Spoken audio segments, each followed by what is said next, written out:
Bom, pessoal, boa noite oficialmente e a aula de hoje vai ser sobre limites fundamentais, tá? Nos limites fundamentais, nós temos três. É o limite fundamental trigonométrico, o limite fundamental exponencial e o limite fundamental logarítmico. Mas, Andressa, para que isso serve? Bom, isso serve basicamente para a gente usar como base para calcular limites muito difíceis.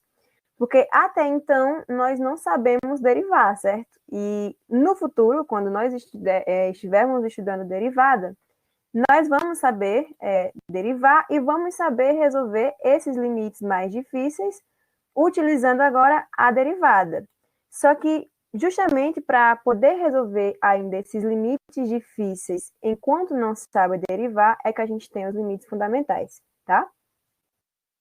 Então, o primeiro limite fundamental que nós vamos estudar hoje é o limite fundamental trigonométrico.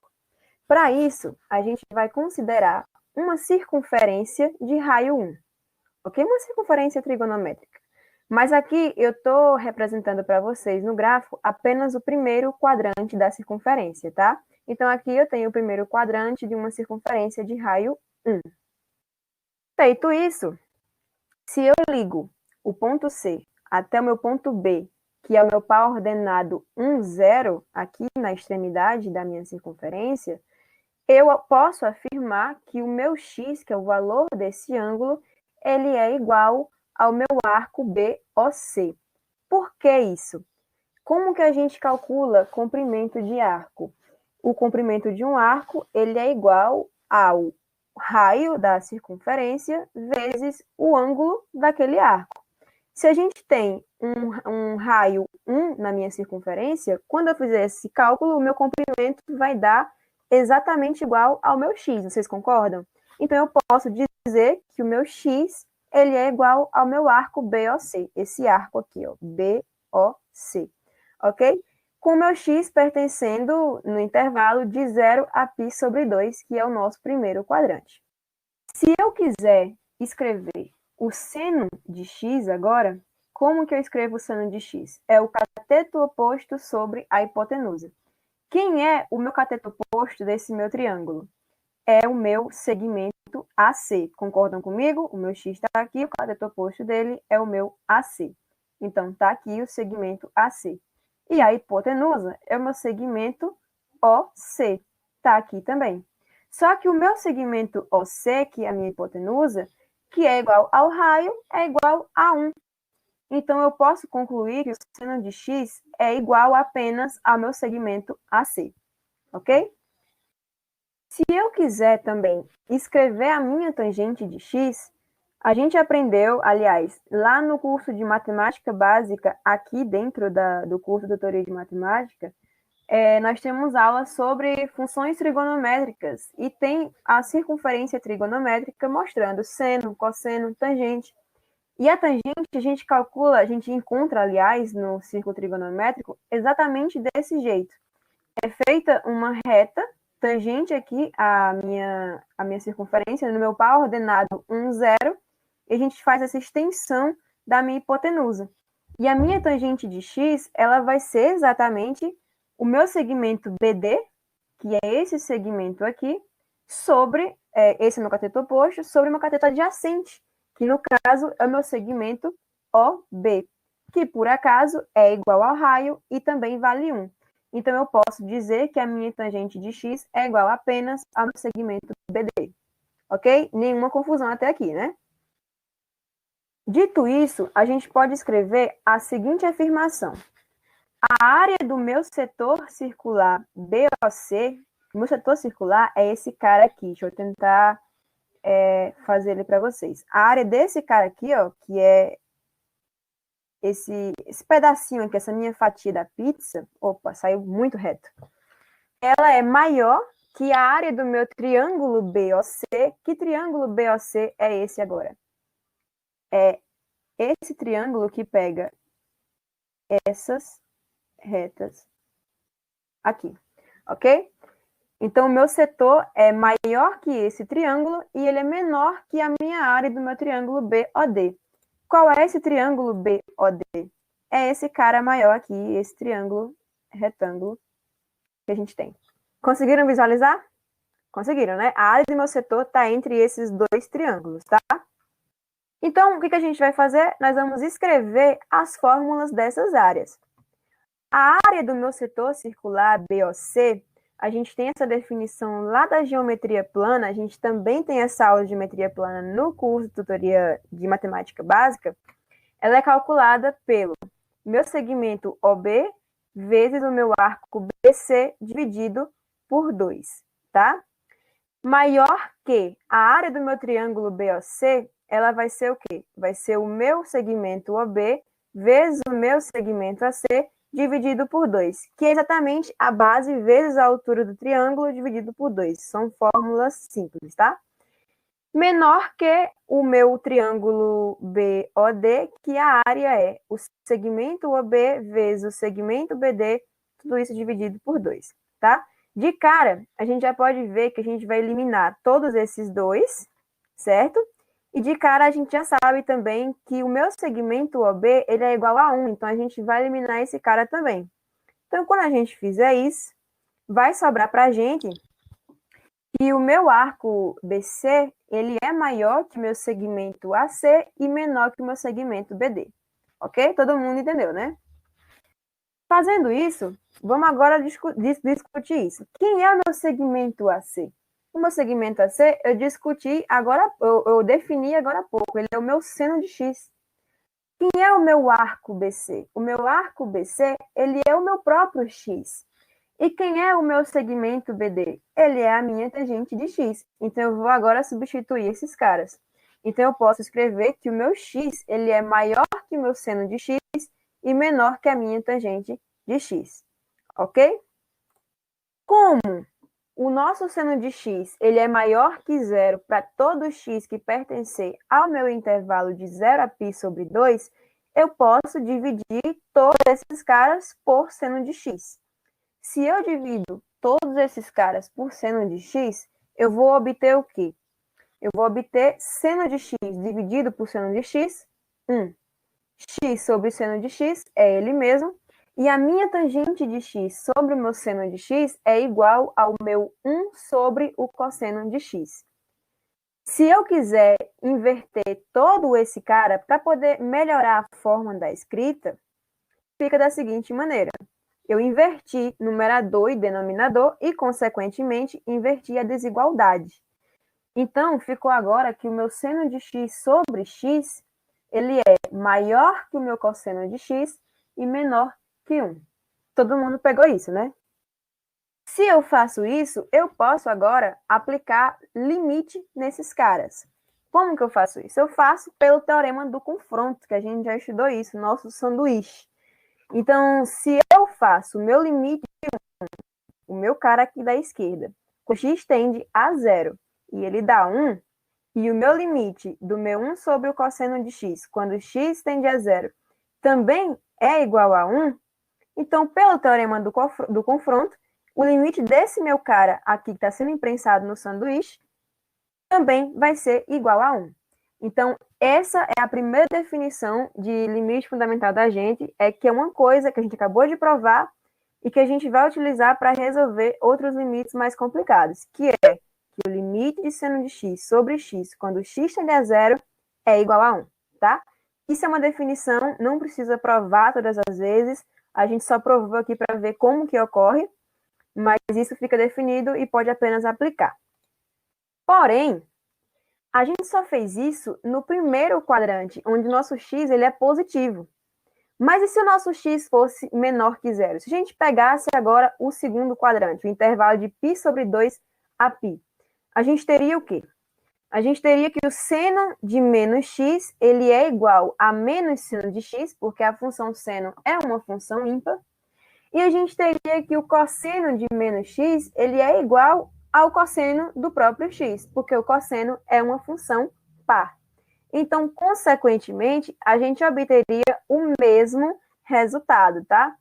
Também precisaria provar essa questão para o x negativo. Então, eu vou deixar isso aqui com uma atividade para vocês. Como é de modo análogo, basta vocês pegarem o que a gente provou agora para o x positivo e repetir o mesmo processo agora só que utilizando o x negativo, ou seja, no intervalo de π sobre 2 a π. E vocês vão encontrar esse mesmo cara aqui, e aí a gente pode somente aplicar nas nossas questões.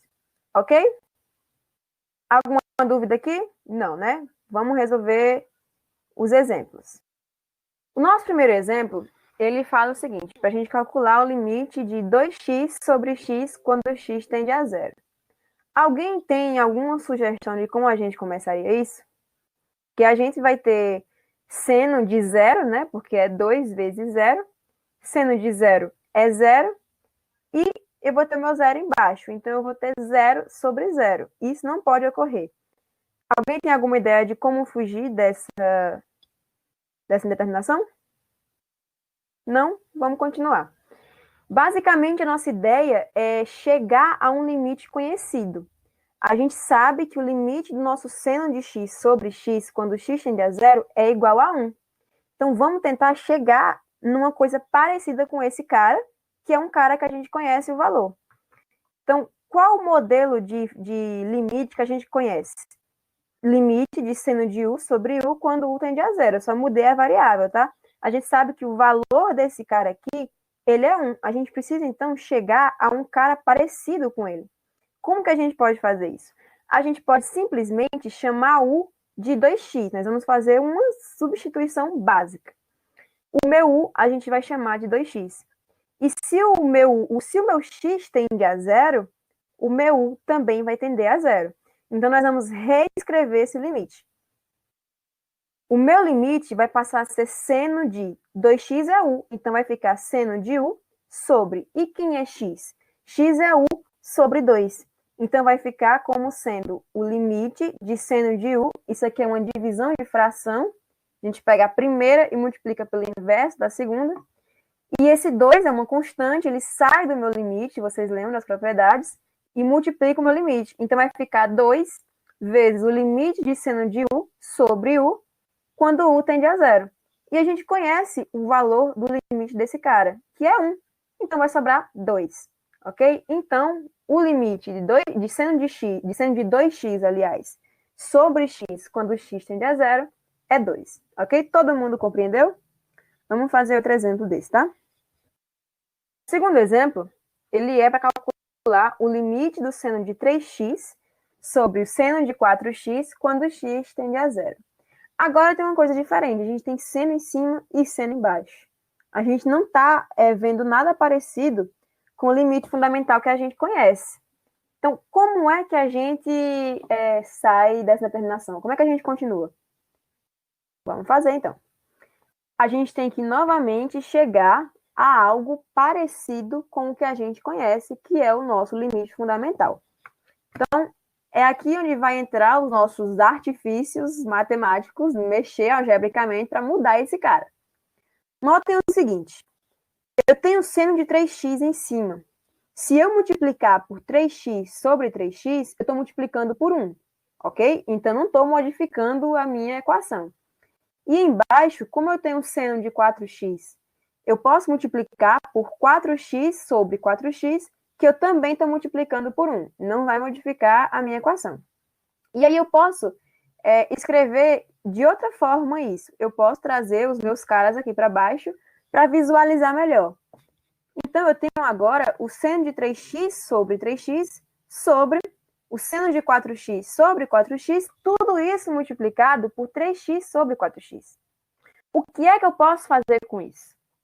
Eu posso, basicamente, eliminar os meus x e eu fico com 3/4, que é uma constante. Essa constante, ela vem para fora do meu limite. E aí eu fico com 3/4 do limite de seno de 3x sobre 3x sobre o seno de 4x sobre 4x quando x tende a zero.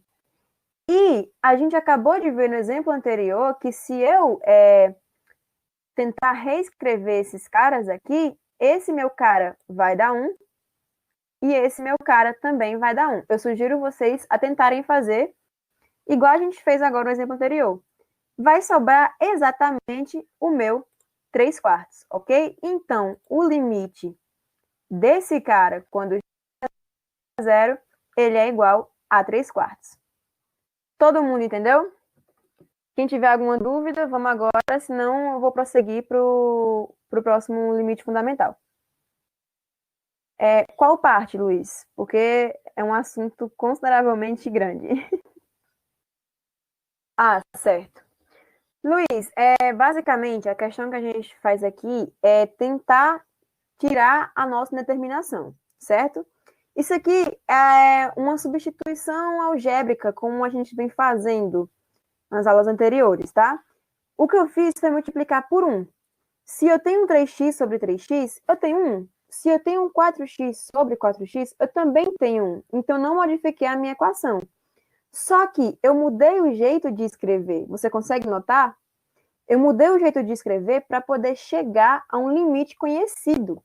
Por quê? Se eu tenho o meu 3 quartos, que eu cortei o meu x, sobrou a constante, tirei do meu limite. Eu vou ter o limite do seno de 3x sobre 3x sobre seno de 4x sobre 4x. Vamos pegar esse primeiro limite aqui, o seno de 3x sobre 3x. Se eu chamar, vamos ver se eu consigo escrever aqui. Se eu chamar u de 3x, o que é que eu vou obter? Eu vou obter seno de u sobre u, que é um limite conhecido. Você concorda comigo? A gente viu isso no exemplo anterior. Então, esse meu cara aqui, ele vai para 1, ok? Vamos pegar agora outra letra. Vamos pegar um W. Se eu pego o meu W e chamo de 4x... Ai, Deus, escreve. Eu vou ter seno de W sobre W, que também é um tipo de limite que a gente acabou de ver e que a gente conhece. Então, esse cara aqui, ele vale 1, ok?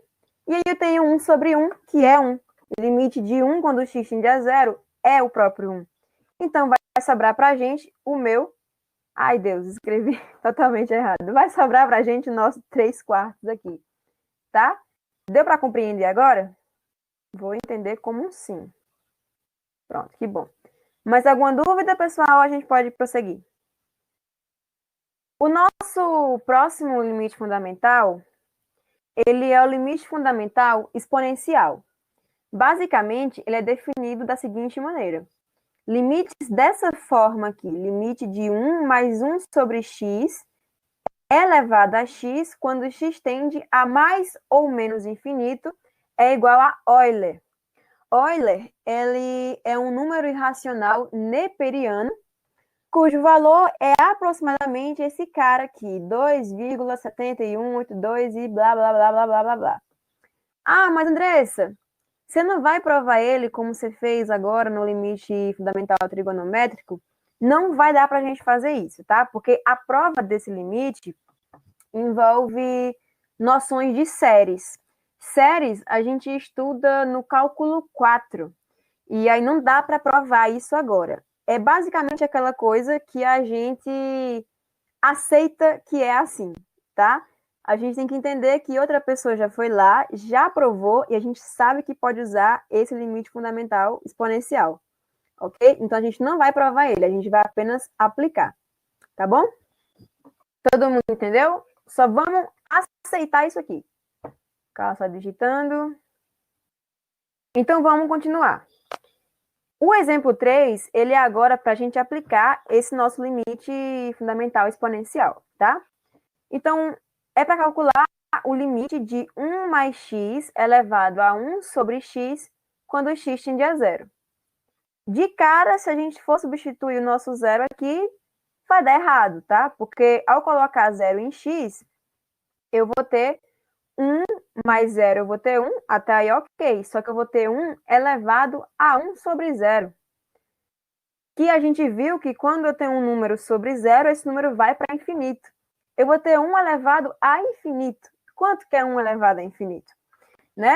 Então, vamos lá. Basicamente, a gente vai olhar o limite lateral desse cara. Tem um erro aqui nesse slide que um desses é para ser pela esquerda, tá? A gente vai olhar o limite lateral desse cara para poder provar ele por completo. Vamos pegar o nosso limite de 1 mais x elevado a 1 sobre x quando x tende a zero pela direita. Então, se eu chamar o meu x de 1 sobre t, então o meu t vai ser igual a 1 sobre x. Todo mundo concorda? E aí, se o meu x ele tende a zero pela direita, o meu t ele tende a mais infinito. Então, eu posso reescrever esse limite agora todo na variável t, ok? Como que a gente vai fazer isso? O meu limite de 1 mais x elevado a 1 sobre x, quando x tende a zero pela direita, ele é a mesma coisa que eu escrever o limite de 1 mais. Quem é x? É 1 sobre t. Então, mais 1 sobre t. Elevado. Quem é 1 sobre x? É o meu próprio t, com x tendendo a mais infinito. E a gente viu agora, no slide anterior, que limites escritos dessa forma aqui, a gente acabou de aceitar que isso é igual a Euler, não é isso? Então, se isso é igual a esse cara, que é igual a Euler, então a gente pode simplesmente dizer que o limite do nosso 1 mais x elevado a 1 sobre x, quando x tende a zero, também é igual a Euler. Vocês notaram? A gente não fez praticamente nenhum cálculo. A gente só conseguiu reescrever o cara de modo que ele fique o mais parecido possível com o limite fundamental, que é o que a gente conhece o resultado.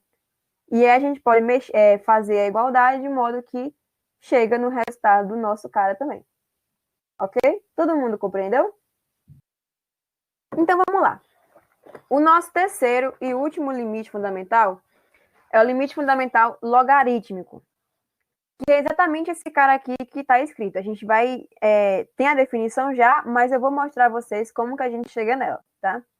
Basicamente, o limite de a elevado a x menos 1 sobre x, quando x tende a zero, é igual a ln. Ln é o logaritmo neperiano.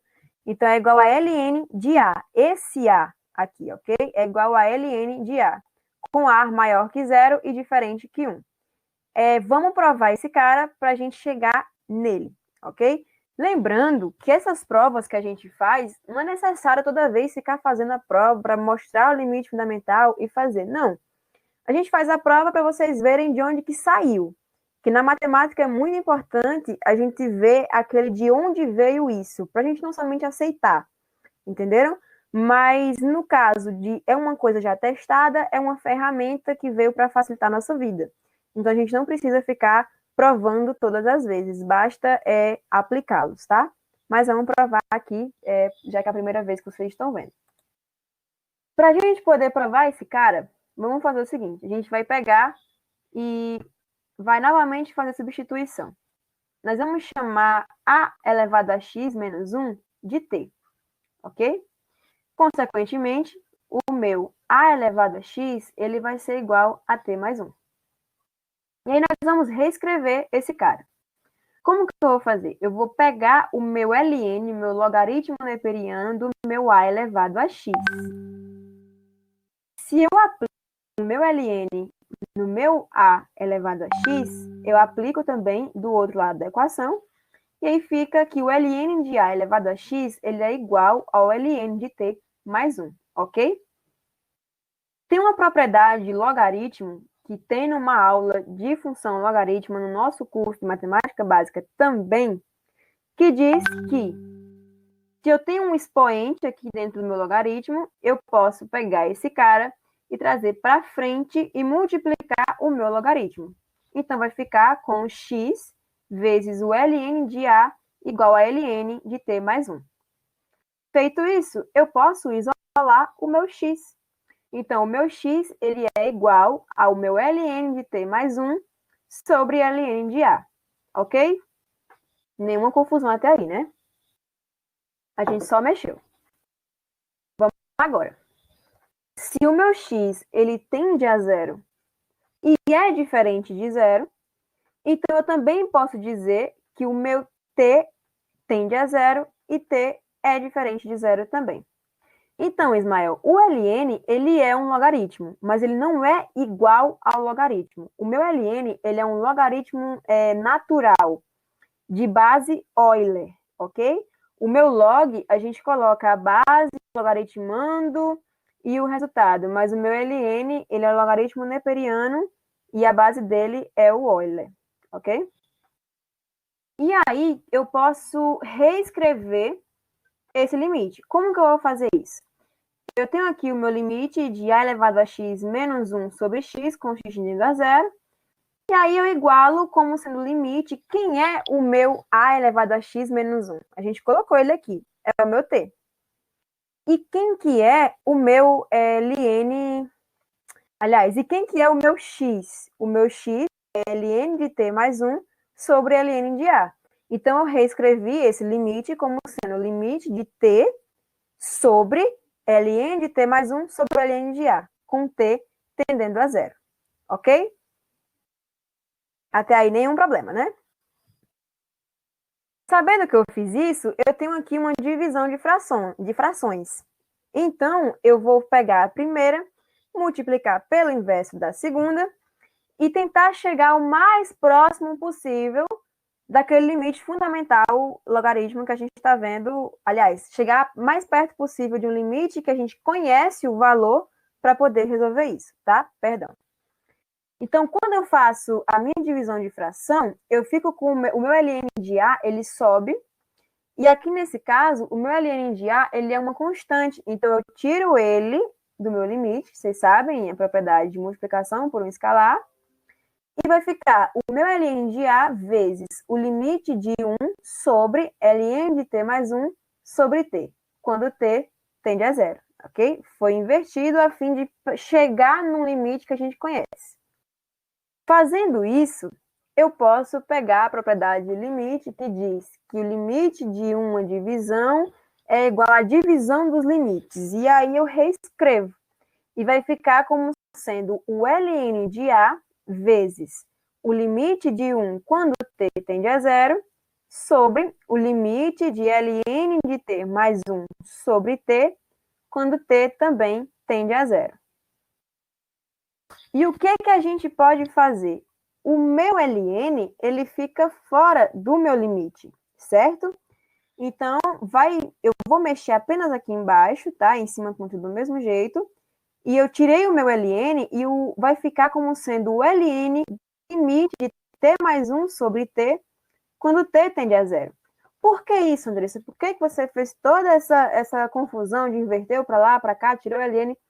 Porque agora, esse limite aqui, deixa eu circular para vocês. Esse limite aqui, ele é um cara que a gente conhece. Ele está muito parecido, muito mesmo, com o nosso limite fundamental exponencial que a gente viu agora há pouco. Quando eu terminar a aula, vocês olham o slide, vocês vão ver que está igualzinho, está muito parecido. E a gente sabe quanto que dá isso. Quanto que dá esse cara de acordo com o nosso limite fundamental exponencial? Ele dá Euler. Então, o meu limite de 1 é o próprio 1, e o limite desse cara, ele é igual a Euler. Então, eu vou ter ln de a vezes 1 sobre ln de Euler. Alguém perguntou aqui no chat se o ln é igual ao log. O ln é um log com base Euler. Então, se eu tenho ln de Euler na base Euler, então esse cara, ele é igual a 1, ok? Se eu tenho 1 sobre 1, eu posso dizer que o limite desse cara, ele é igual ao meu ln de a. Todo mundo entendeu? Não precisam se atentar à questão da prova. Eu disse a vocês, vocês não vão precisar fazer isso sempre, tá? É só para entender de onde veio. Mas quando a gente for aplicar, basta pegar esse resultado final e já colocar para a gente resolver. Vamos tentar resolver esse limite aqui. Primeiro de tudo, onde que a gente tenta chegar em todos esses casos? A gente tenta chegar o mais próximo possível de um limite fundamental que a gente conhece o valor, certo? Já que a gente não sabe resolver diretamente. Então, vamos tentar chegar no limite fundamental. Vamos calcular o limite de Euler elevado a x menos 1 menos a elevado a x menos 1 sobre x ao quadrado menos 1, quando x tende a 1, ok? Então, primeiro de tudo, vamos resolver... vamos resolver essa diferença de quadrados que tem aqui embaixo, que vocês sabem como que a gente reescreve isso. A gente reescreve x ao quadrado menos 1 como sendo x mais 1 vezes x menos 1, ok? E aí agora, a gente vai fazer em cima, basicamente, bem parecido, um completamento de quadrados. Como que é isso? Vocês estão vendo que eu adicionei menos 1 aqui e menos 1 aqui. Mas, Andressa, você está adicionando coisas na equação? Não estou. Porque esse menos, ele multiplica com esse menos, que se torna um mais 1. Então, eu tenho um menos 1 com mais 1, eu estou adicionando 0 à equação. Então, eu não estou mudando a equação. Eu estou apenas mexendo nela, estou mexendo algebricamente, fazendo modificações para que eu possa chegar a um resultado, ok? E aí, eu posso separar esse denominador. Vai ficar 1 sobre x mais 1 vezes Euler elevado a x menos 1 menos a elevado a x menos 1 sobre x menos 1, tá? Eu só separei. Quando eu multiplicar aqui, volta ao normal que a gente tinha antes. E o que a gente vai fazer agora? Se a gente aplicar o limite nesse cara aqui, 1 sobre x mais 1, quando eu colocar 1 aqui, eu vou ter 1 sobre 2, ok? E 1 sobre 2 é uma constante, e constante eu tiro do meu limite. Então, vai ficar 1 sobre 2 vezes o limite. Estão todos aqui no denominador x menos 1. Então, eu posso separar e escrever as frações separadas, ok? Com o mesmo denominador. Então, eu não mexi nada, apenas separei. Esse cara sobre x menos 1, menos o outro cara sobre x menos 1 também. Com tudo isso com x tendendo a 1. Ok? Todo mundo está entendendo, né? A gente só mexeu na estrutura da coisa até agora. A gente não calculou nada. E o que eu posso afirmar? Eu posso reescrever para justamente chegar num limite parecido com um fundamental, que é o que a gente conhece. Então, eu vou pegar e vou chamar x menos 1 de t.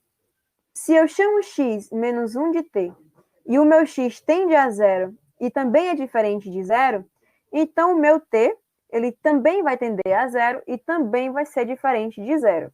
Então, eu vou agora reescrever todo esse meu limite agora na variável t, ok? Como que eu faço isso? Eu igualo esse limite como sendo agora o limite de Euler, aliás. Quem é x menos 1? É t. Então, fica Euler elevado a t menos 1 sobre x menos 1 de novo, também é t. T também. E a mesma coisa no outro cara. Onde tinha x menos 1, eu coloquei t. Vocês estão percebendo que agora eles estão com a cara bem parecida com o limite fundamental logaritmo que a gente viu agora há pouco? Esse cara aqui, ele está igualzinho ao nosso limite fundamental. E esse cara aqui também. E o resultado desse limite, de acordo com o nosso limite fundamental logarítmico, é o ln desse cara aqui, que é o nosso Euler. E o resultado desse daqui é o ln do nosso A. Então, eu posso dizer que todo esse limite ele é igual a 1 sobre 2, que é a minha constante, vezes o meu ln de Euler menos o meu ln de A. Novamente, o meu ln de Euler ele é igual a 1. Então, eu vou ter que o resultado desse limite ele é igual a 1 meio vezes 1 menos ln de A. Deu para entender ou confundiu a cabeça de todo mundo agora? Exatamente. Espera aí, Ismael, deixa eu só dar uma olhada aqui. Aqui, ó. Quando eu mudo a minha variável, que eu vou calcular para onde que a minha nova variável está tendendo, eu olho a minha relação das variáveis. Então, se o meu x ele tende a 1, quando eu colocar 1 aqui, o meu t ele vai para 0, ok? Então, no que eu mudei a variável, eu também tenho que mudar o ponto para o qual ele tende. Então, vai ficar com t tendendo a 0 por causa da relação que ele tem com o x. Ok? Pronto. Então, vamos continuar. Vamos calcular agora o limite de 1 menos cosseno de x sobre x, quando o x tende a zero. De cara, só olhando pela função que está no nosso limite, qual o limite fundamental trigonométrico que a gente tem que tentar chegar? É o limite fundamental, aliás, eu respondi quando estava perguntando, é o limite fundamental trigonométrico. Então, vamos tentar deixar esse cara o mais parecido possível com o limite que a gente conhece, tá? Porque se eu substituir zero aqui, eu vou ter cosseno de zero, que é 1, então eu tenho 1 menos 1, que é zero, sobre zero, e eu não posso resolver isso. Então, vamos tentar chegar no nosso limite fundamental trigonométrico. Como que eu faço isso? Eu posso...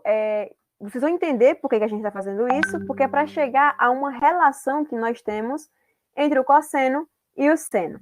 Eu multiplico tanto em cima como embaixo por 1 mais cosseno de x. Notem que, novamente, eu estou multiplicando por 1, ok? Esse cara aqui, ele é igual a 1. Quando eu faço essa multiplicação aqui, eu vou ficar com 1 menos cosseno ao quadrado de x sobre x vezes 1 sobre 1 mais o cosseno de x. A gente quer chegar aonde? A gente quer chegar no limite fundamental trigonométrico que tem seno nele. E qual a relação que a gente conhece de seno e cosseno? É a relação em que o seno ao quadrado de x mais o cosseno ao quadrado de x é igual a 1. Aqui eu tenho 1 menos o cosseno ao quadrado de x. Por essa relação trigonométrica que nós temos, esse cara ele é igual ao meu seno ao quadrado de x, ok? Todo mundo entendeu, né? Se eu sei disso, eu posso agora substituir. Então, vai ficar o... sem querer. Então, vai ficar o seno ao quadrado de x sobre x vezes 1 sobre 1 mais cosseno de x. Ok?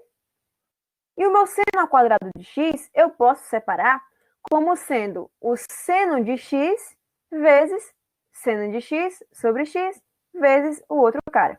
Todo mundo entendeu, né? Só o que a gente fez até agora foi substituir e agora separar. E se eu aplicar limite nesses caras, a gente sabe que o limite da multiplicação é a multiplicação dos limites.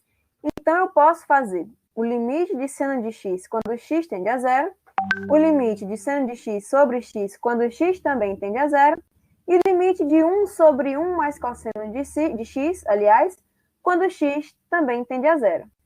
Esse cara aqui, ele é o nosso limite fundamental trigonométrico que a gente já conhece. Esse cara aqui, ele vai para 1. Ai, meu Deus, que 1 feio. O limite desse cara, ele vai para 1, ok? E o limite de seno de x? Quando seno de x, quando x tende a zero, é igual a zero. Então, o limite desse cara vai para zero. E o limite desse outro cara? Eu vou ter 1 sobre 1 mais cosseno de zero é 1. Então, esse cara aqui, o limite dele é igual a 1 meio. Ok? E aí, eu posso agora faço a multiplicação, 0 vezes 1 vezes 1 meio, e dá 0. Então, o limite desse meu cara, ele é igual a 0. Ok? Façam aí bem rapidinho, já sabendo como a gente resolveu esse exemplo. Se aqui eu tivesse embaixo, em vez de apenas x, eu tivesse seno de x aqui embaixo. Fosse o limite de 1 menos cosseno de x sobre x vezes seno de x quando x tende a zero. Alguém pode me dizer quanto que daria o valor desse limite? Podem ligar o microfone, responder no chat. Estou aguardando. Não vale dar resposta, Tuane. É exatamente isso. Daria 1 sobre 2 por conta que quando eu faço essa separação aqui, se eu tivesse um seno de x multiplicando embaixo, esse seno de x aqui, ele iria sumir. Se o meu seno de x sumir, eu não vou ter esse limite que é igual a zero. Eu não vou ter esse zero aqui. Então, vai ficar 1 vezes 1 meio, que daria... Ai, Deus. Que daria 1 meio. Ok? Sopraram para Tuane. Tuane respondeu. Ok? Então, vamos lá.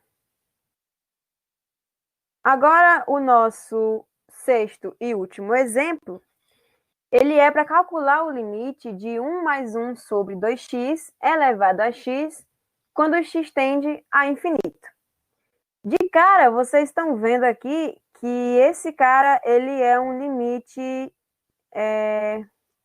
exponencial, ok? A gente vai ter que chegar o mais parecido possível com o nosso limite fundamental exponencial. Quem aqui assiste a aula de geometria analítica com o professor Carlos sabe que esse daqui vai ser um faça você mesmo, como o Carlos fala. Então, a única dica que eu dou para vocês é que vocês adotem t como sendo igual a 2x. E vejam como que esse cara vai ficar reescrito e se vai chegar parecido com o limite fundamental exponencial. Querem tentar agora rapidinho, eu dando 1 minuto para vocês fazerem, ou querem que eu deixe a resposta e vocês tentam fazer depois? Se forem tentar, alguém me diga para poder esperar. Não? Então tá. Então, eu vou deixar a resposta aqui para vocês. A resposta desse limite é Euler elevado a 1 meio, ok? Tentem fazer e montem as teorias do porquê que chega nesse Euler elevado a 1 meio. E a nossa aula de hoje está encerrada.